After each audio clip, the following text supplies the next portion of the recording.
Okay guys, in this video we're going to talk about ionization energy and how we can find the trends for this on our periodic table. First thing we need to do is make sure we understand what ionization energy is. So if we take a look at our definition, it's the amount of energy required to remove a valence electron. Okay, so we're talking about not gaining electrons here, but how much energy does it take to actually remove one from an atom. It always takes energy to remove an atom, no matter how stable or unstable the configuration is for the atom. It still takes some energy to get that electron to escape from all those orbitals. If you remember when we talked about that in our previous unit, it takes that 13.6 electron volts to go from that first energy level, but obviously much less on those higher energy levels. So we always need some energy to remove a valence electron. Now if you take a look at this chart, this gives us all the different ionization energies across our periodic table. And we want to make a note that this is the first ionization energy. So this is taking the first electron. It is possible that we can take a second and a third and a fourth and a fifth electron even. But we're talking about just that very first one on this graph right here. Okay.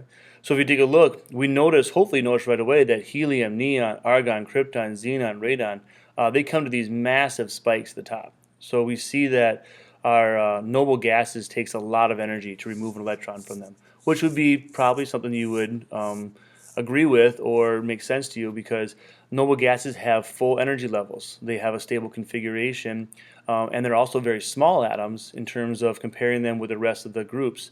So being a small atom that's stable, they don't want to ionize, they don't want to have electrons taken from them, so it's going to be very hard to do so. Then if you look down here, lithium, sodium, potassium, rubidium, cesium, all the bottom numbers, the lowest ones, are your alkali metals, which again should make sense. They are the biggest of all the atoms in that particular period, and they are the one that has a single electron in that s orbital, which makes it pretty unstable. So in terms of stability, it would be to the advantage of the alkali metals to actually have that electron removed and make them more stable. Still takes energy to do it, but it doesn't take very much. Now as you go from lithium up to neon, or sodium to argon, or potassium to krypton, as you go across the period, our general trend is pretty obvious. Generally speaking, as you move from left to right, it gets harder, or it takes more energy to remove an electron. And then again, if you look all the noble gases from helium to neon to argon and so forth, it tends, as the atoms get bigger, or as you go down the periodic table, it actually gets easier to remove an electron. Okay, so what we're talking about here is there's actually a relationship that is an inverse of the size of an atom. So the bigger you are, the easier it is to take the electrons from you. The smaller you are, helium being the absolute smallest element we have, it's much harder to take electrons from you. Even though helium isn't the lightest, it is the smallest. Hydrogen, which is right here, is lighter, but it's bigger, so it's easier to take that electron from hydrogen. Plus, helium has that full energy level. Now, once we get that kind of concept taken care of, that the biggest atoms are the easiest to remove, the smallest ones are the hardest to remove in general, and we know that what our two trends are, then we have to start looking at these hiccups, or these exceptions here in the middle. And they're pointed out really well here.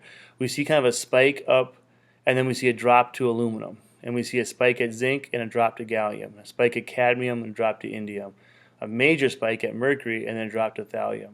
So if you look at the periodic table, and if we look, zinc, cadmium, and mercury are all in group 12. Aluminum, gallium, indium, and thallium are all in group 13. So something is causing a spike at 12 and then a drop off, so it's really easy to remove electrons for group 13. Now if we go back to our electron configurations, that is a place that we can take a look and see why this is happening. Okay, so let's go to the board and we'll actually check that out. Okay, if we take a look at what's going on at zinc and gallium, to say for example, if we look at zinc's electron configuration,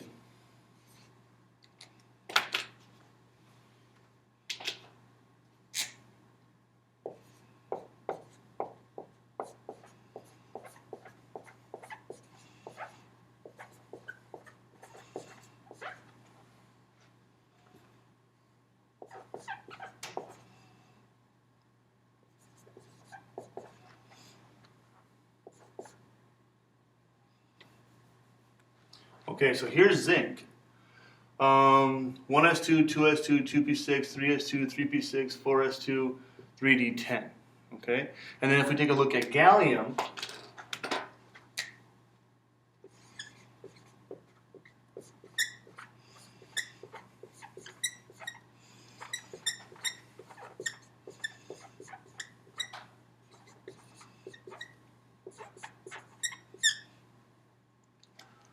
what hopefully we notice right away is for zinc, we have the first energy level full, the second energy level full, the third energy level full, and on the fourth energy level, we have a full orbital. So for zinc, all the orbitals are full, even that d orbital. For gallium, if we go across, everything is full just like zinc, except we now have a single electron in that 4p orbital. So that one electron sitting here is really an unstable configuration for gallium. And then correlating that back to indium and thallium, anything in group 13, even aluminum has that one extra electron in that p orbital. So it's really easy to take this one electron away, because by taking it away, we end up getting everything in terms full as of orbitals. So it becomes more stable. So it's actually, again, just like an alkali metal, where it's the advantage of group 13 elements to lose one electron. So it's easier for them, less energy to remove that one. It's a major disadvantage for zinc in the group 12 elements because they have all full orbitals, so they really don't want that to happen. So that's why you see this spike. If we go back to the screen, we see a spike at zinc because all its orbitals are full, and then a drop off. And we see a spike at cadmium, and then that drop off. Okay, so what happens there is the spike is due to stability, and that drop is due to instability. So it's easier for them to actually be able to ionize. Okay, and the way that we determine that is, again, by looking at our electron configurations. Okay, now if you look at our general trend, what we see here is we have our ionization energy, generally speaking, increases. We actually have that break point here in the table, so you might want to kind of draw that in, where you see a spike at 12 and then a drop off at 13, and then it spikes really high to the noble gases. But in general, it increases from left to right, and in general, as they get bigger, it decreases in this direction. Okay, so here's your reason why. Okay, why goes back to size again. As you go across, they're just getting smaller. So the smaller you are, the harder it is to pull an electron away. Electromagnetic attraction is variable on distance. So the closer you get the electrons to the nucleus, the stronger you can hold on to them. So they have a stronger pull, takes more energy to get rid of them. Now as you go down, what happens, it's less because once again, you're getting bigger. So you have these bigger atoms, so it's easier to pull the electrons away because they're further away. And then also, a secondary effect is still that electron shielding. So just like for size, electron shielding makes the atom bigger, but it also makes it harder for the nucleus to hold on to these outer electrons. So as a result, it's a little bit easier to pull them away, or we have a lower ionization energy. Now, when we move on, we're going to take a little video that talks about ionization energy. Ionization energy is the energy required to remove an electron from an atom or ion.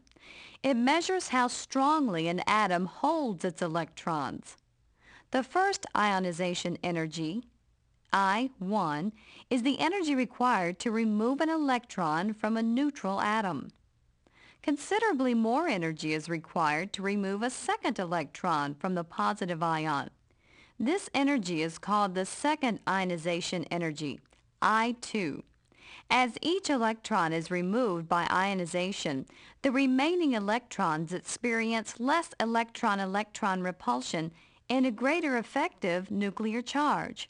Thus, each successive ionization requires more energy. This graph shows the way in which the ionization energies of the aluminum atom increase as successive electrons are removed. Notice that the ionization energy increases with each successive removal of an electron. However, there is an especially large jump in the energy required for removal of the fourth electron. From a knowledge of the electron configuration of neutral aluminum, can you account for this dramatic jump?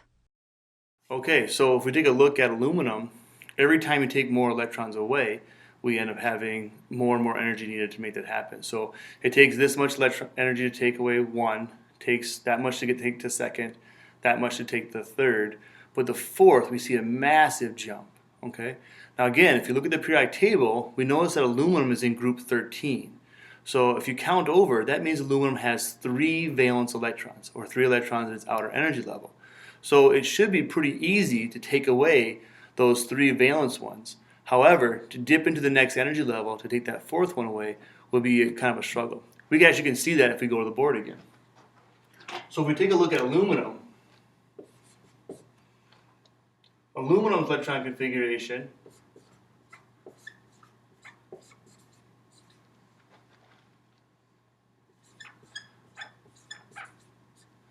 is 1s2, 2s2, 2p6, 3s2, 3p1. Okay? So to take one electron away means we're taking this one. That shouldn't be too hard. That one's actually really easy to take. To take the second and third electron away, we'll take the second and third one from here. That won't be too hard. But now, to take that fourth electron, we basically have the same configuration that neon has left. So to take that fourth electron means we had to take an electron from a full orbital that's part of a full energy level.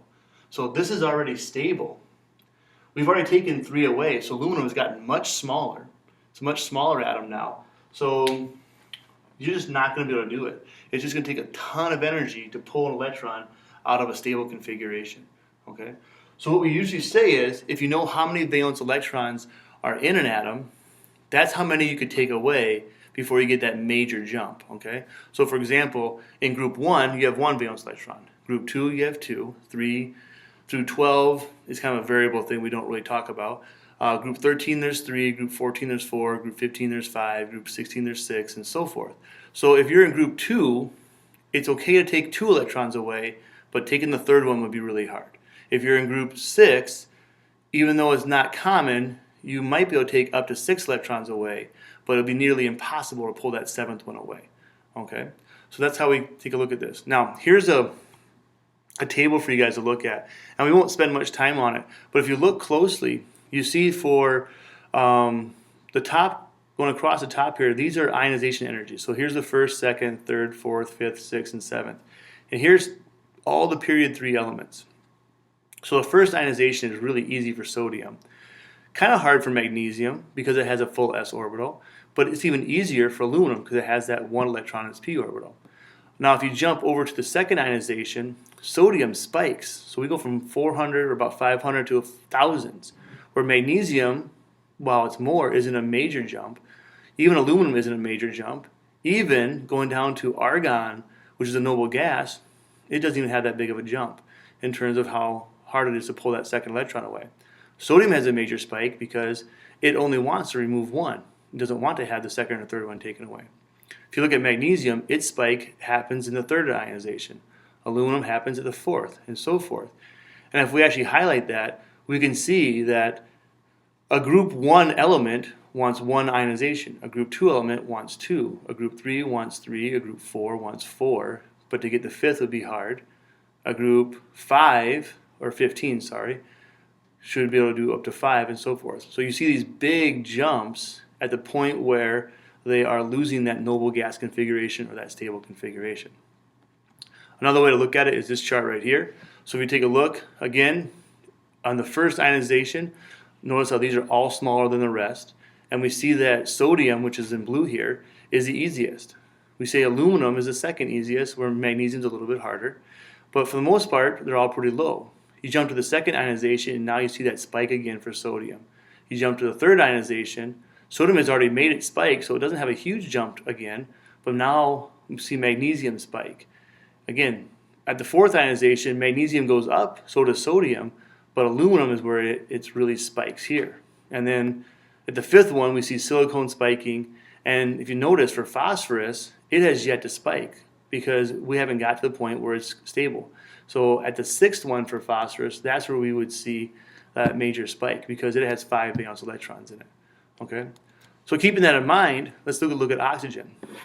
If you look up oxygen, you notice it's in group 16, which means it ends its configuration in an S2P4, meaning it has 6 valence electrons. So it should be able to handle taking away up to 6 electrons here without a major spike. So at that 7th one, that's where we should see the spike. And if we look it up, sure enough, 1, 2, 3, 4, 5, 6, even though these are big numbers, we're in the tens of thousands. So oxygen really doesn't ionize 6 electrons away very easily. You jump up to over 70,000 kilojoules per mole to get that 7th one away. So we see a massive spike for oxygen to try to get that additional electron away. Okay. So as you take a look at these, we need to know the trend for ionization. We need to know those exceptions for ionization, and then we also need to know what would happen if we start taking the 2nd and 3rd and 4th electron away from these elements. Okay. All right, guys, that ends the video for today. Thank you.